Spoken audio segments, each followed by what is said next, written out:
It is Locked On Jazz for the 3rd of October. Jazz fall in Dallas. Missed chances early. The dominance of Luka.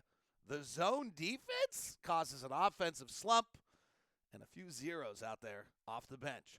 It's all what caused the Jazz to fall to 6-3 on the season. We'll be talking about it coming up on today's edition of Locked On Jazz. Pow.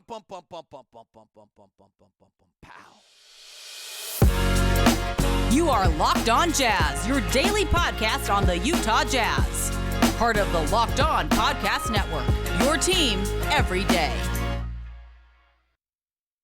How are you? I'm David Locke, radio voice of the Utah Jazz, Jazz NBA insider. This is Locked On Jazz, your daily podcast on the Utah Jazz, giving you insight, expertise, geeky numbers, and hopefully making it way better to be a Jazz fan each and every day. Thank you so much for making Locked On Jazz your first listen of the day.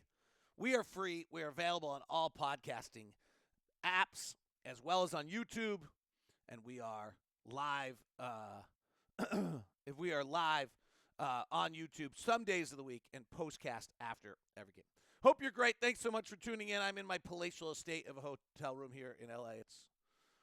I always rule that my rules on a hotel room are whether or not I have enough room to put a yoga mat down. I could put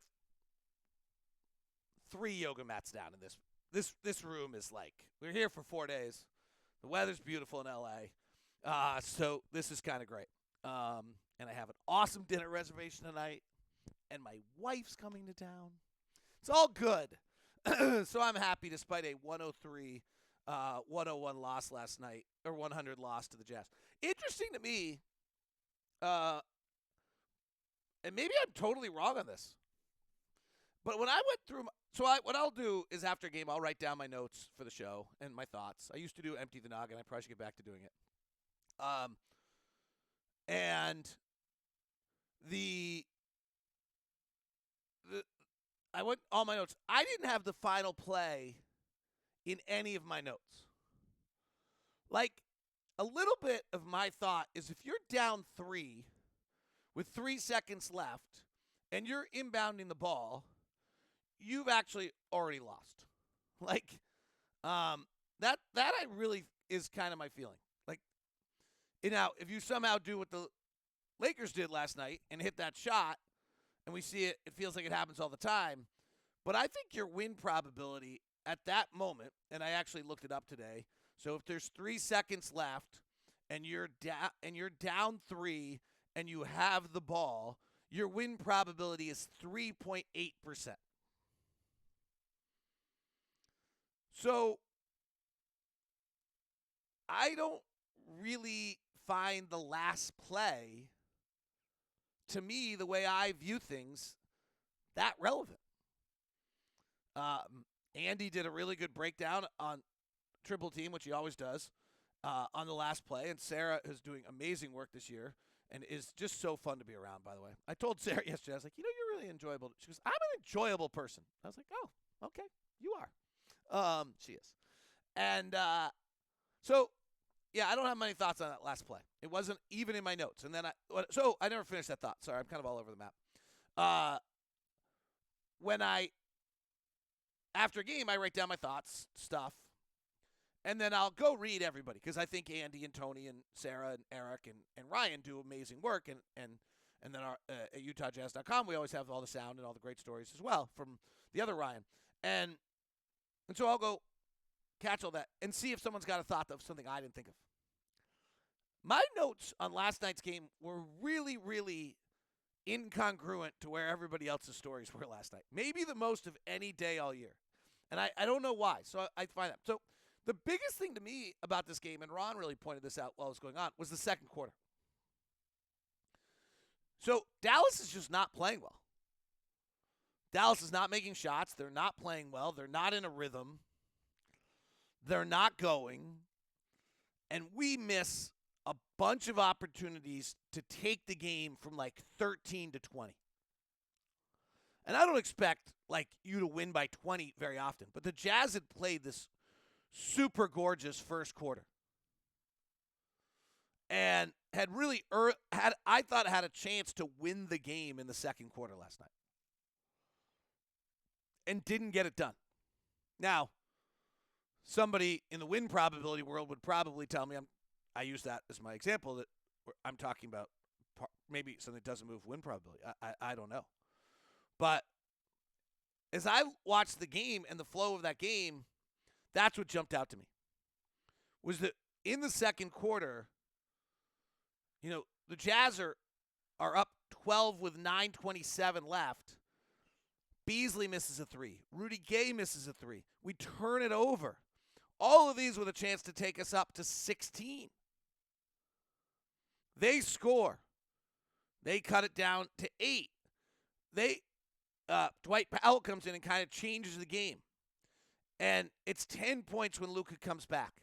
But particularly to open up the quarter, we're up 14, and the Mavericks have a Wood turnover. They miss 2 free throws. They miss a jump shot. They miss another 3-foot jump shot. They leave 5 straight empty possessions to open up the second quarter, and we only stretch the lead by 2. Dinwiddie then scores, and then they have another 3 empty possessions, and we didn't score. We really got 0 last night out of Walker Kessler and Rudy Gay, who came back into the rotation. And, frankly, that's a bit interesting. I think the Walker Kessler situation is going to get really difficult for Will Hardy here.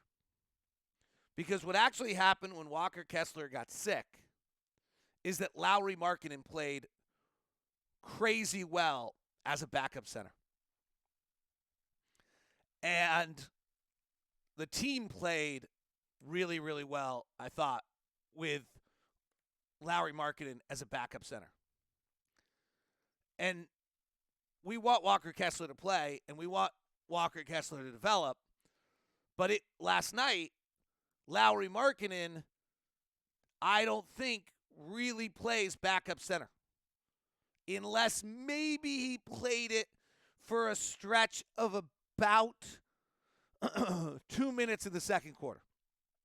When Kessler goes out, Markkanen plays with Olynyk, Sexton, Conley, and Clarkson. And maybe he played it for about 2 minutes in the third quarter where he played with Gay, Horton Tucker, Beasley, and Sexton, Beasley, Gay, and Horton Tucker. And we were -2 in that stretch. So it's not necessarily, I think that's like our answer, but it is something that worked really, really well. And if we're trying to get Walker Kessler 12 to 15 minutes a night, those are the minutes that would be played there by Lauri Markkanen at the backup center. I think that's going to be I think that's going to be hard. And I think that's going to be a challenge moving forward. The same thing, like Rudy Gay, who's been pretty good at times this year, was decent on the boards last night, just didn't bring it last night. And then somehow, Traylon Horton Tucker, who's been super good recently, when Kessler and Gay came back, didn't vibe. So that group last night really led to an offensive slump that started. They didn't have a lot of momentum, and then frankly though, they're all off the floor. We can kind of characterize them playing poorly, but I thought that's where the missed opportunity was. And then the next group that comes back doesn't play very well. Then the lead goes from 10 down to 2, but I'm not sure I put that on them. It's a 16-4 run. It's run by Luka. To beat the Mavericks, you have to beat them when Luka's not around. So the problem in last night's game is that you're up by 10, 12, 13. They give you empty possessions with Luka off the floor, and they end up +2 in that first stint where Luka's gone. Then Luka comes back. They go on a 16-4 run. In the fourth quarter, Luka comes back out of the game. Luka's going out of the game. We open up the fourth quarter. It's Gay, Horton Tucker, Beasley, Clarkson, and Vanderbilt this time. Luka's out of the game. They go +7 when Luka's out of the game. By the time Luka comes back in the game, the Mavericks are ahead. We're dead. Now, you don't want to play the 5 minutes against Luka playing from behind. So to me, when I analyzed this game and I wrote my notes, that's what I had. Missed chances. And Luka's brilliant. Luka's totally incredible. He's amazing. He's awesome. But you have to beat the Mavericks when Luka's out. And we didn't do it. And so this is tricky because I'm not trying to throw anyone under the bus specifically for a loss. But my point is that while the negatives on the night are really, hey, the lineups that didn't play well that have the negatives are our main guys, right? Like in the late second quarter, it was Sexton, Conley, Olynyk, Markkanen, Clarkson, Vanderbilt intermixing that were on the floor. And when we lost the lead, it was Sexton, Olynyk, Clarkson, Vanderbilt, and I think Horton Tucker. But the problem is that Luka's on at that point. And when Luka's on, we're not really built to stop a Luka, nor is most of the NBA. So missed chances to me in the non-Luka minutes to stretch it out far enough so that you can absorb Luka is what cost the Jazz the game last night.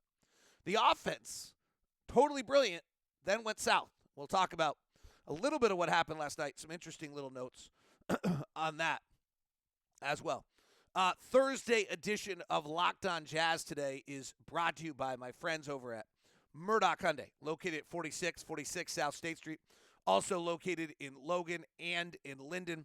The Hyundai lineup of cars are just outstanding. I told you the fun story yesterday last week.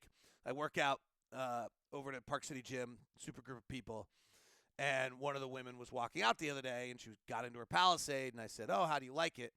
She's like, "I adore it. They live in like the nicest part of the kind of second home part of Park City where like the California, Texas, Florida have their like $6 million second homes." Like she's not kidding around. And she's like, "I love this car. It's like totally fabulous." My husband's like big into cars and stuff, and he has a Range Rover, but he always wants to drive this because it's a nicer car. That sums up to me exactly what Hyundai is. And it also sums up to me exactly what the Palisade is. It's an absolutely beautiful car. It checks all the boxes. All the Hyundais do. They give you all the bells, all the whistles, all the best features. And, to boot, far less expensive. Yeah, admittedly, does not have the flash of some of the brands. But you get all the same stuff. And when it gets down to just driving, you're going to want to drive the Hyundai. So, if you're in the market for a car, let me know at dlock09@gmail.com. That's dlock09@gmail.com. And we will give you the opportunity to get your Hyundai. I will set you up with a meeting, whether it's with Cameron or whether it's with Jake or whoever it is, to give you the VIP experience over at Murdoch Hyundai in Linden, in Logan, or at 4646 South State Street. So please feel free to email me at dlock09@gmail.com to get that experience. Today's show is also brought to you by Prize Picks. 100% deposit match up to $100. The promo code Locked On. Prize Picks is your daily fantasy fun, making it all the more enjoyable to watch and follow ball games. Do you love their games? It's easy to play. Current entries make you choose how you're going to watch the night. You can pick 2 to 5 players. They're going to score more or less than their Prize Picks projection, and you can win up to 10 times the money on your entries. No competing against other people, so it's just you against the projections. Prize Picks, any sport you can imagine. So if you got an expertise somewhere, you know something the rest of the world doesn't, you can take advantage of that over at Prize Picks. Entries can be made in 60 seconds or less. Safe and fast withdrawals. Currently operational in over 30 states. Download the Prize Picks app. Go to prizepicks.com to sign up and play daily fantasy sports. First-time users can receive a 100% instant deposit match of up to $100 with a promo code Locked On. So if you put in $78, how many are you getting back? How about if you put in $62? How about if you put in $100? As long as you use the promo code Locked On to sign up, the instant deposit match will be there for you, up to $100. Prize Picks.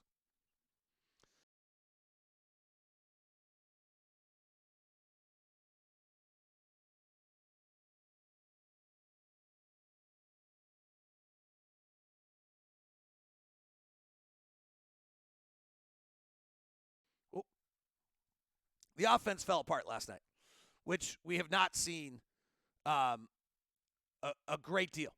And That was the first time that has happened inside of a game. We've actually had some struggles.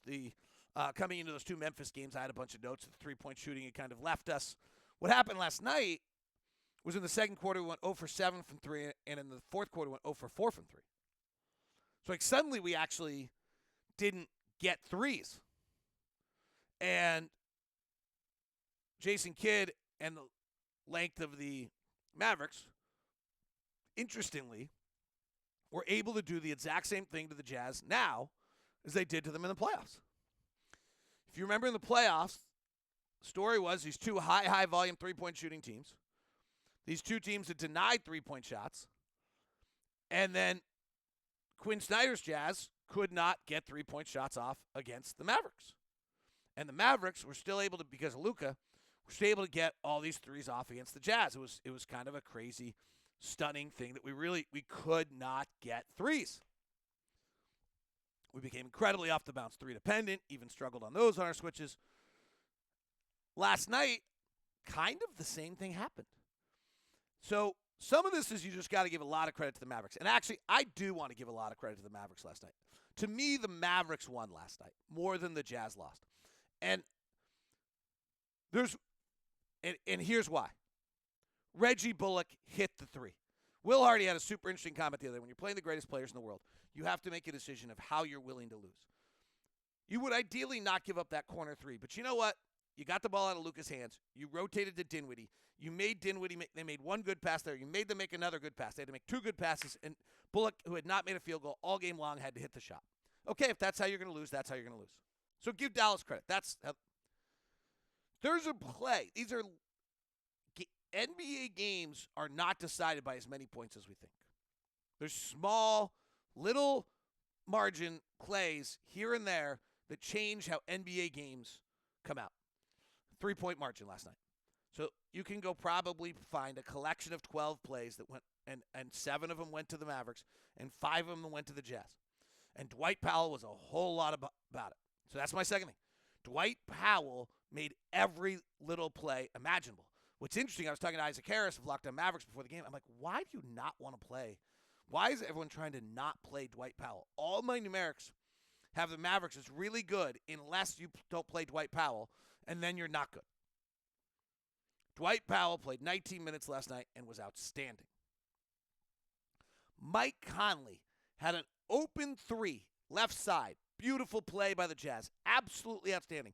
Dwight Powell is at the restricted line, and Conley's open for three. And Dwight Powell beelines a straight line right at Mike Conley with an incredible amount of effort. It's 6'11", outstretched, and alters the shot and forces him into a miss.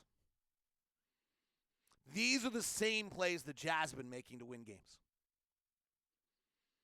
It's out. Give them credit. This is exactly what, and the Jazz did them too. That's why the Jazz stayed in the game. That's going to be a next point. So don't misunderstand here that I'm just giving the Mavericks credit and disparaging the Jazz. I think the exact opposite, actually. Rudy Gay is wide open in the left corner for a three. Wide open. Maxi Kleber closes out, but he closes out in a manner so that when Rudy Gay then kind of lets him fly by to sidestep for the open three, he controlled himself enough he still bothered the shot. That's an extra effort that won the game for Dallas. Obviously, Luka's unbelievable. Christian Wood played super well. He took advantage of Rudy Gay in the post and just moved him in there and laid it up an 8-inch, 6 inch taller and completely manhandled him. So they also made the plays, right, with talent. Dallas won this game, and they deserve a ton of credit. I actually think Dallas, who's the storyline coming in, Dallas was 3-3. No one's quite sure. They had this terrible loss to Oklahoma City. They'd lost some games they shouldn't have lost. No one's entirely sure who they are. I actually think last night's a really big win for Dallas. That was a team that looked like they were kind of understanding who they are playing together. Like Tim Hardaway's addition instead of Jalen Brunson possessions is a really big problem for them. They're not nearly as efficient. They're going to have to win different ways. And I think that was big for them. So the Jazz end up with no 3-point shots in the second quarter and the fourth quarter, and they lose by 3. That's great. Now, what happened that the Jazz maybe didn't move it as much? Their passes, I think, have slumped down a little bit. That the zone, But take it for a second. We're taking the third most amount of threes in the league. We're somewhat dependent on that shot. At the same time, Will Hardy professes in almost every presser recently, saying it's too hard in this league just to live as a jump shooter. Too hard just to live as a jump shooter. And so he wants Lowry cutting. He wants Malik Beasley cutting. He wants Colin Sexton cutting. Because you've got to get 2 or 3 other baskets a night. And last night, the Jazz completely lose the jump shooting and don't get blown out of the gym. This, to me, is actually another sign that this is a 500 or better team. That's kind of where I am right now. As constructed, this is actually feeling like a 500 or better team. And the way they're playing. Some interesting numbers on last night. We wanted to get in possession. We wanted to get in. At one point last night, we were averaging 1.6 points per transition and 0.8 points per possession in the half court. So we really needed to get out and run last night. We had a great offensive rebounding game last night. That's how you stay in games, even if you're not getting your threes. We had another decent shot distribution night. We had 31 shots at the rim and 30 shots for threes. So we were my ideal shot distribution at this point in the NBA, I think, is 35% shots at the rim, 45% of your shots at the threes. 20% of your shots is mid-range. To me, that's kind of ideal. Dallas last night was 38 at the rim, 41 from three. That's actually better. Ideal is 40-40. I just don't think you can get any more. Dallas was perfect last night. 38% at the rim, 41% from three. That is 22% mid-range shots. That is, again, Dallas was perfect on that. Give them great credit. We're having a hard time keeping people off the rim. We usually are able to deny the three. We were 35% threes, 39% at the rim. So if we're not getting the threes, we at least attack the rack. 39% of shots at the rim is a lot. It's really hard to get over 35% in the rim these days. Milwaukee is holding people under 30%. So that's great. We just didn't finish to the rim last night. We were 18 to 31. That probably cost the game. It's also probably to their credit. We finished at 1.25 points per transition, which is right about league average. We were 0.9 points in the half court. Dallas does not run. They play in the half court, but they also didn't run well last night. Hopefully that's a sign of something Will Hardy's been talking about a lot, which is improved transition defense. We only allowed 0.77 points per transition defense last night. So a lot of, to me, I really just tipped my hat to Dallas last night. They made all the little plays they had to make. Bullock hit that shot. We missed a shot or two. There was a sequence late where we, I think, got a look and didn't get one and didn't hit it. And I was just super. I think they played with kind of the urgency a home team needs to play. And they stymied us. They got us out of what we wanted to do. We're not a good isolation team. We ran about 12 or 15 isolations last night that weren't great. Our half-court game was only okay. Our pick-and-roll game, by the way, is picking up. We started the year really, really badly in the pick-and-roll. We had, some 0.7s, some 0.8s, some 0.6s. We were really, really bad on the pick-and-roll. We're getting better at it, and we're killing switches right now. At least that's my eyeballs on that one, is that we're killing switches on it. And the one that is developing that while it didn't yield to Markkanen points last night, I thought yielded to our points last night, is that we're beginning to see a Mike Conley, Lowry, Markkanen pick and roll. I think I talked about this on yesterday's show. They ran the same play 5 times in a row the other night. I found out yesterday before the game that was called by Will Hardy. That those 5 straight plays were all called by Will Hardy. So, super interesting. All right. I want to build a little bit on what I said about small guards last night.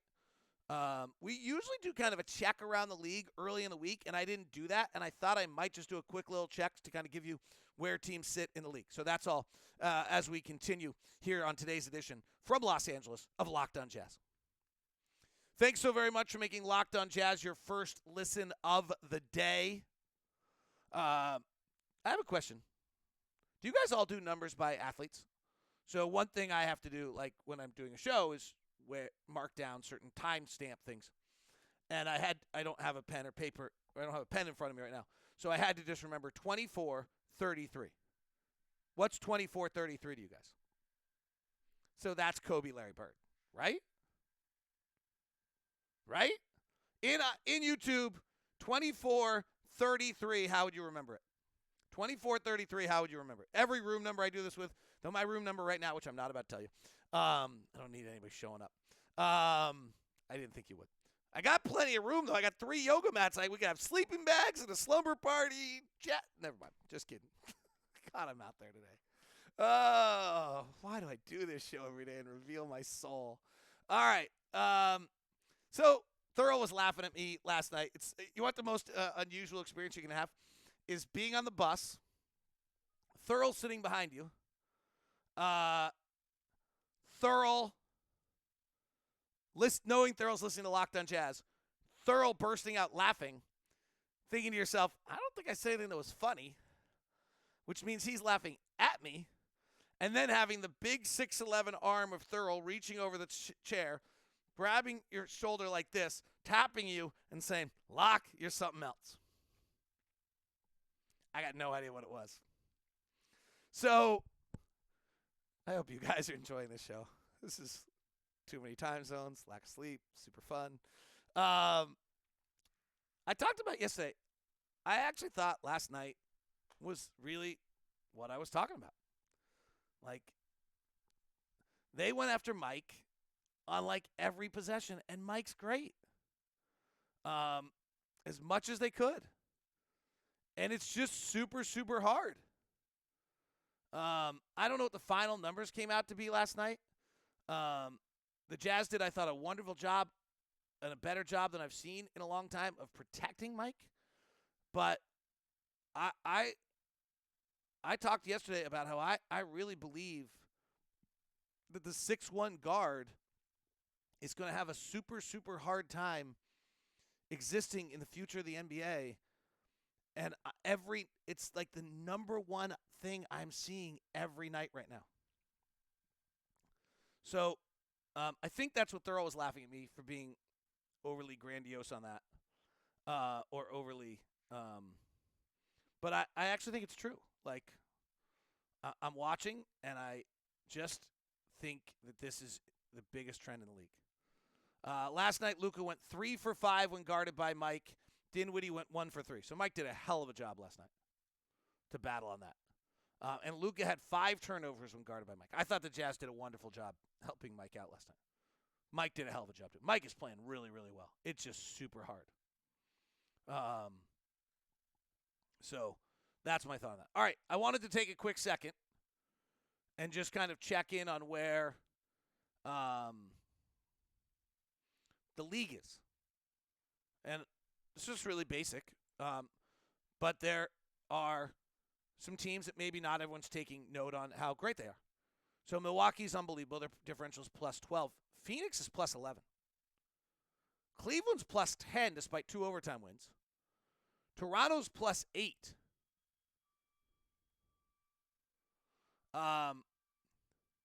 New Orleans is plus 5 or plus 6, and Dallas is plus 6. Those teams are those 6 teams, of which the Jazz have won a game against one of them, New Orleans, are playing considerably better than the rest of the NBA. On the negative side of things, interestingly, the Clippers, the Spurs, the Nets, the Rockets, and the Pistons are all playing much worse than the Lakers for all the talk. The teams are really just not playing well. They're Sacramento, Orlando, Lakers, Clippers, San Antonio, Brooklyn, Houston, and Detroit. Okay. Offensively, there's 2 teams playing way better than everyone else in the NBA. Phoenix and Dallas. That makes last night feel pretty good. 103-100 against teams playing way better than everybody else offensively. The league average is 112.3, which is really high.